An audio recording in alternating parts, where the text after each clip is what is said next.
അവിടെ നിൽക്കാൻ പറ്റില്ല എന്ന് പറഞ്ഞിട്ടല്ലേ അവൾ ഇറങ്ങി വന്നത്. വീണ്ടും അവിടേക്ക് എന്നെ തിരിച്ചു ചെന്ന് കഴിഞ്ഞാൽ അവരവളെ വെച്ചേക്കോ? എന്റെ പൊന്ന് സുഭാഷ് ഏട്ടാ, അവളുടെ ആങ്ങളെ ചെറുക്കനാണെങ്കിൽ ഒരു സൈക്കോണ്.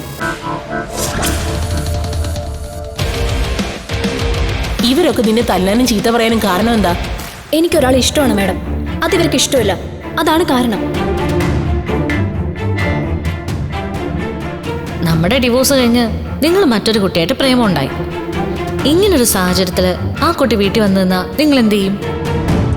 ഞാൻ പറയാം, നിങ്ങൾ ആ നിമിഷം കല്യാണം നടത്തും.